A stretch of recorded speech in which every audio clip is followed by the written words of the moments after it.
महाभागवत पांडवों का जीवन चरित्र, जिसके श्रवण मात्र से मायामल का नाश और हरि के चरणारविंद की प्रीति प्राप्त होती है।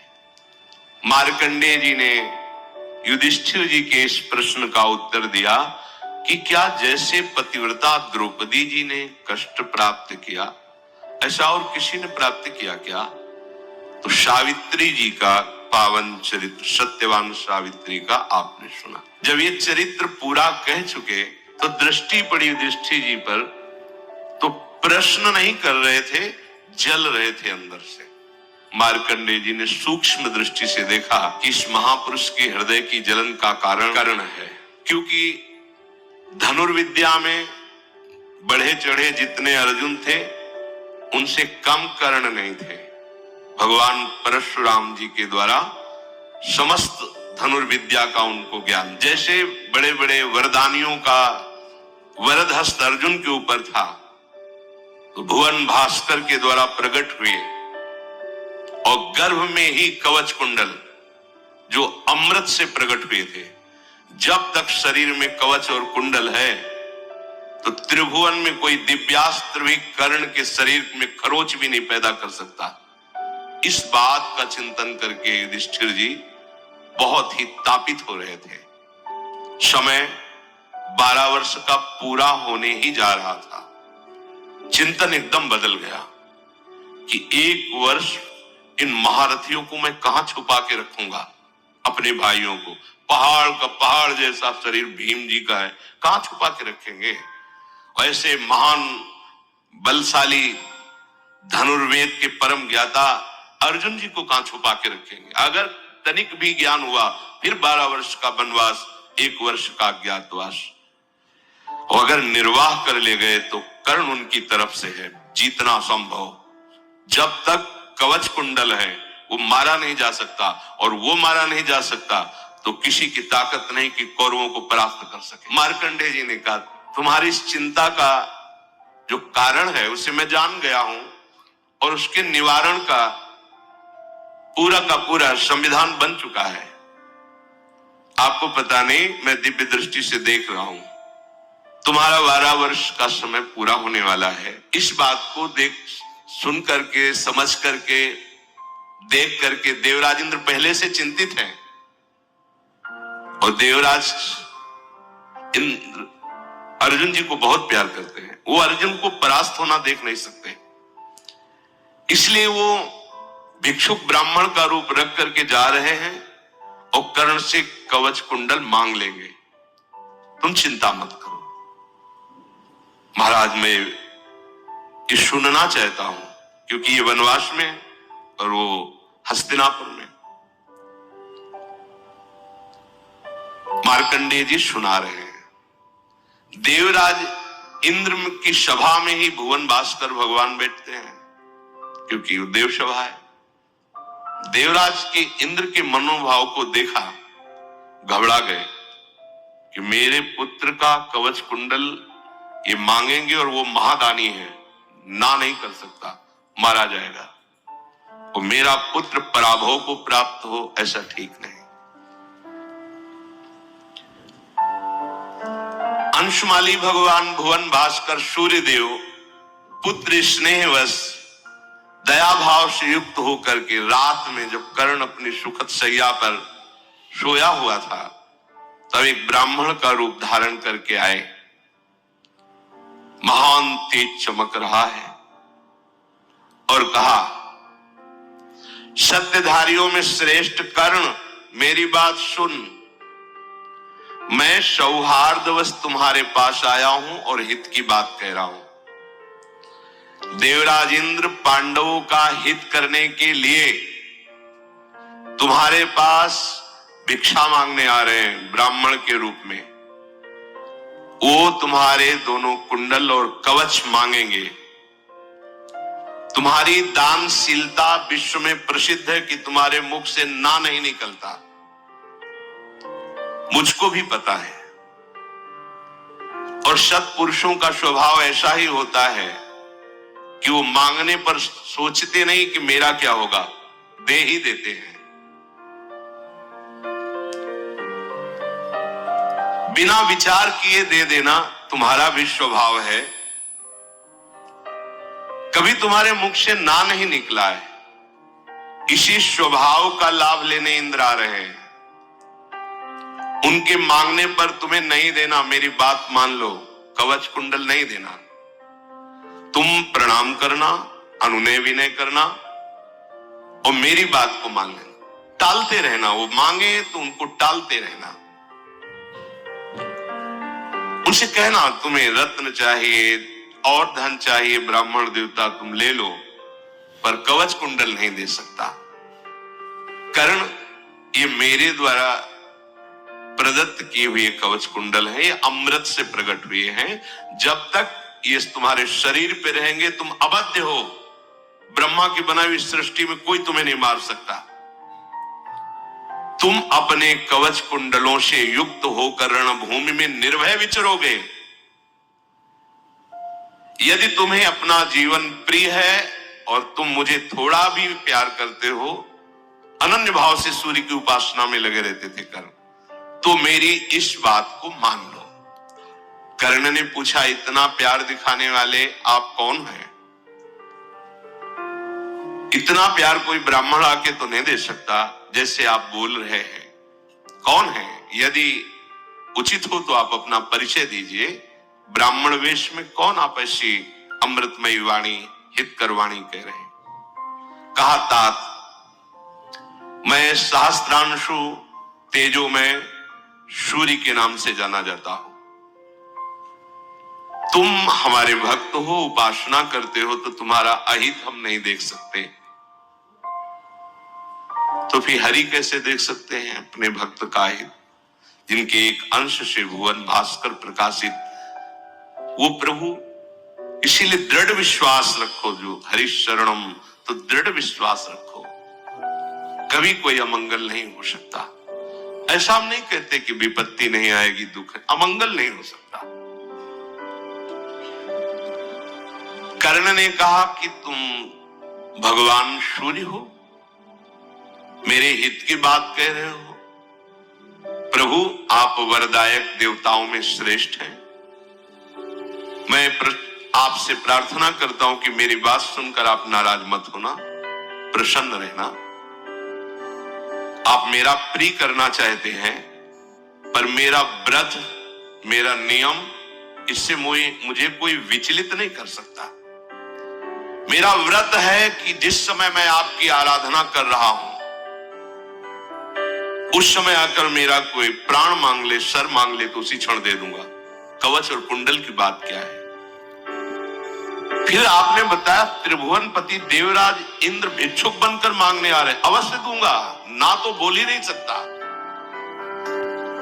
मेरे जैसा शूरवीर ये जानते हुए कि देव देवेश्वर भगवान इंद्र भिक्षुक रूप से आए, कवच कुंडल मांग रहे, फिर ना कैसे कह सकता हूं?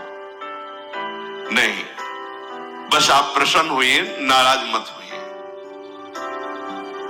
जो धर्मात्मा पुरुष होता है, संग्राम में कोई भय करके उसके पास आ जाए और कहते जीवन रक्षा करो, तो वो अपने प्राण दे सकता है, लेकिन उसकी रक्षा करने में चूक नहीं करेगा।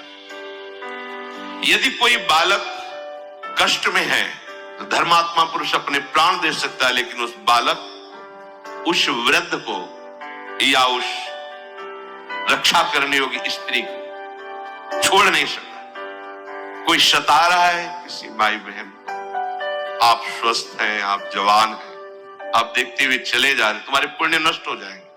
कोई बालक विपत्ति में फंसा, कोई वृद्ध कष्ट को प्राप्त हो रहा है, धर्म है आप उस समय अपना कार्य छोड़िए और उसकी रक्षा कीजिए। इसलिए हे देव, मैं ब्राह्मण वेशधारी भिक्षुक इंद्र को अवश्य भिक्षा रूप में कुंडल और कवच दूंगा। भगवान सूर्य ने कहा, कर्ण तुम देखो, समझो, इसमें तुम्हारा हित होगा, सबका हित होगा। यदि तुम कवच कुंडल दे दोगे तो मारे जाओगे, और जिसका शरीर चिता में भस्म हो गया उसके लिए क्या कीर्ति और क्या सम्मान, क्या वाहवाही। जीवित है तब तो कीर्ति काम में आएगी ना। इसलिए मेरी बात मान लो, क्योंकि जो जिसकी भक्ति करता है तो जिम्मेवारी हो जाती है उसकी रक्षा की। शास्त्र की बात को समझो। इसीलिए भगवान कहते हैं अनन्यस चिंतयन्तो माम, बस तुम चिंता छोड़ दो। अहम त्वाम सर्वपापेभ्यो मोक्षयिष्यामि मा शुचा। जो जिसकी भक्ति करता है उसको उसकी चिंता होती है। अगर तुम्हें अपनी चिंता है तो तुम अभी भक्ति नहीं कर रहे। हमें चिंता नहीं अपनी, उन्हें चिंता हमारी है।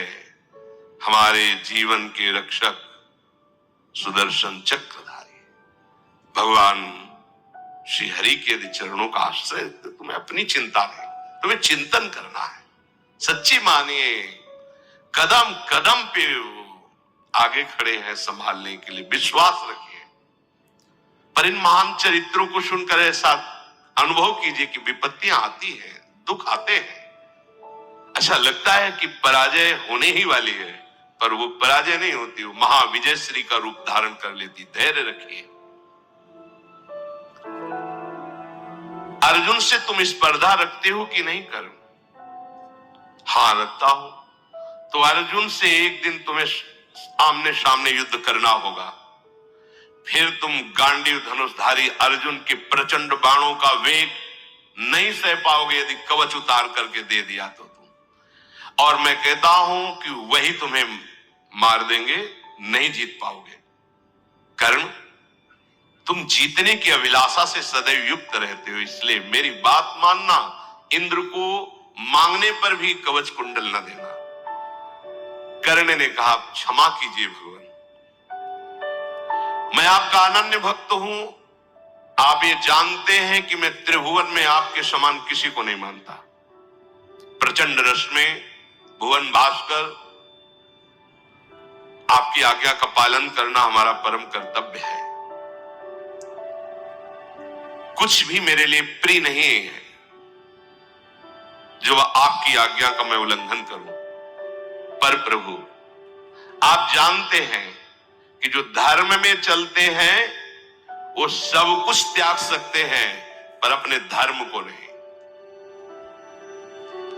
हे प्रचंड किरणों वाले भगवान भुवन भास्कर, मैं मस्तक रखकर आपके चरणों में प्रणाम करता हूं, क्षमा याचना करता हूं। क्षमा कीजिए। ना मुझे मृत्यु से डर है, ना मुझे किसी के बाणों से डर है। बस डर है तो ये कि कभी हमारे मुख से ये न निकल जाए कि मैं नहीं दे पाऊंगा। मुझे एक बात का डर, कोई याचक बनकर आवे और मेरे मुख से निकल जाए कि मैं नहीं दूंगा। ऐसा आपने पांडुनंदन अर्जुन की बात कही तो भगवान, इसमें कोई दुख संताप करने की बात नहीं। बिना कुंडल और कवच के भी मैं कार्तवीर अर्जुन के समान पराक्रमी गांडीव धनुषधारी अर्जुन को जीतने की सामर्थ्य रखता हूं, बिना कवच कुंडल के भी। सूर्य बोले तात, तुम नहीं समझ पा रहे हमारी बात। चलो ठीक है, इंद्र मांगेंगे तुम दे देना, पहले तो टालना मेरी आज्ञा।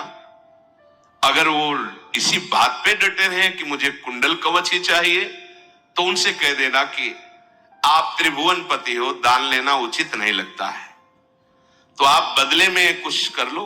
विनिमय, अदला बदली। आप मुझसे कवच और कुंडल लो, और एक उनके पास अमोघ शक्ति है, किसी पर भी प्रहार कर दिया जाए वो उसका नाश कर ही डालेगी। तुम वो शक्ति मांग लेना। आराधना करके मीठे मीठे वचनों के द्वारा वो तुम्हारे कवच कुंडल लेंगे, तो तुम आराधना करके मृदु वचनों के द्वारा उनसे एक अमोघ शक्ति मांग लेना। जब इस शर्त को पक्का कर ले तभी कवच कुंडल देना।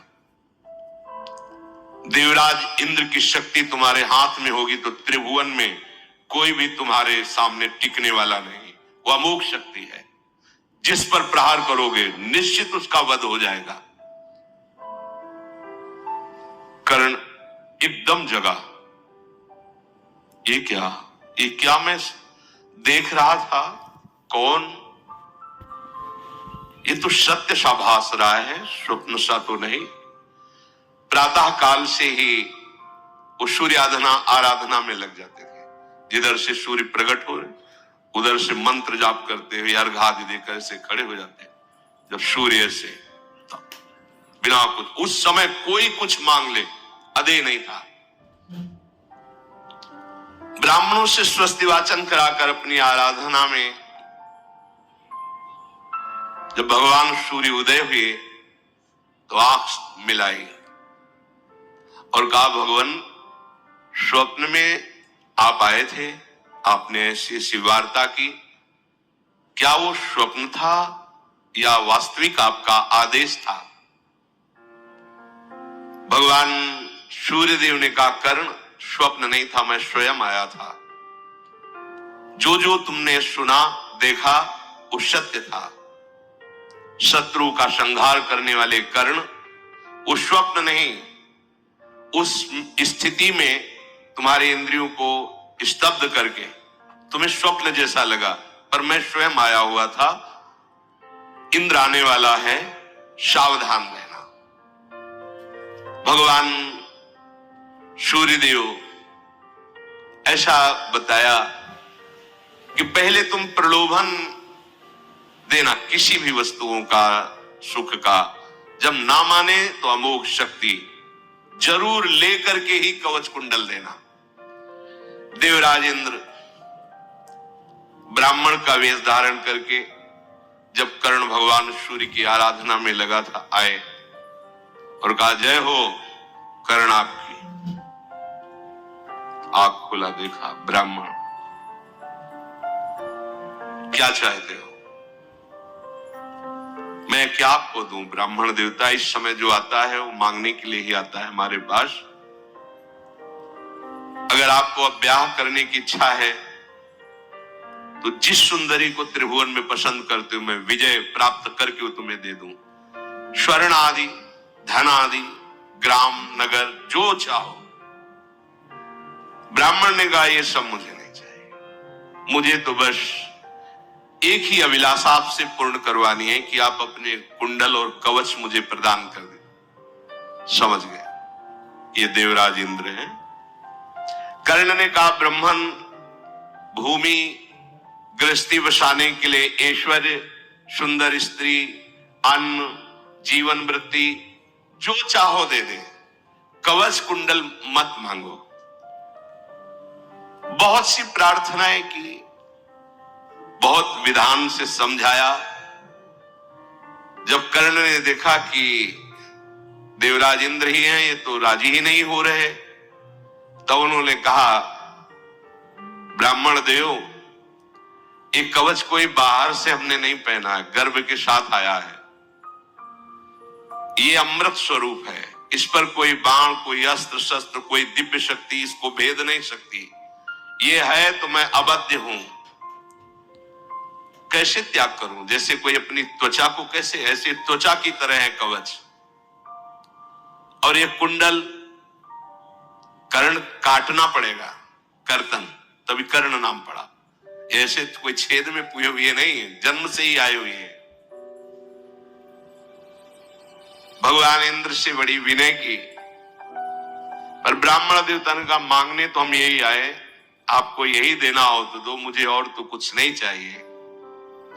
तब कहा, प्रभु मैं जानता हूं आप ब्राह्मण ने, आप त्रिभुवनपति देव देवेश्वर समस्त लोकपालों से सेवित भगवान पाक शासन इंद्र है, मुझे पहले ही पता है।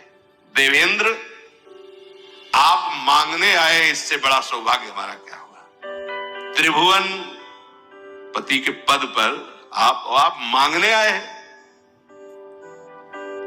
लोग आपकी निंदा करेंगे, मैं ये नहीं चाहूंगा कि लोग आपकी निंदा करें। त्रिभुवनपति होकर मुझे मनुष्य से मांगने आप आए, साक्षात देव देवेश्वर, तो आपकी भी निंदा ना हो और आप जो मांगने हैं वो आपको मिल जाए, इसलिए बदले में कुछ दे दीजिए। तो ये होगा कि अदला बदली हुई है, आपने कोई भिक्षा नहीं मांगी, इससे आपका सम्मान रह जाएगा। बहुत जोर से हंसे। बहुत प्रवीण हो, क्या चाहते हो बदले में? इसके बदले में तुम्हारी चाहत क्या? क्या चाहते हो?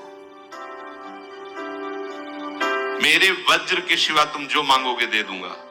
प्रधान अस्त्र इनका वज्र है। वज्र आयुध के सिवा तुम जो मांगोगे दे दूंगा।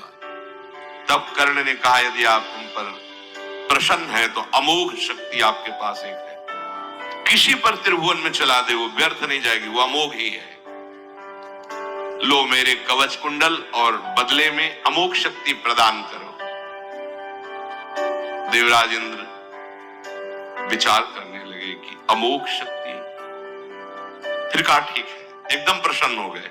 क्यों प्रसन्न हुए? विचार करते, क्योंकि विचार किया कि ये अमोघ शक्ति यदि अर्जुन पर चला दी तो काम तो करेगी, अमोघ है ना।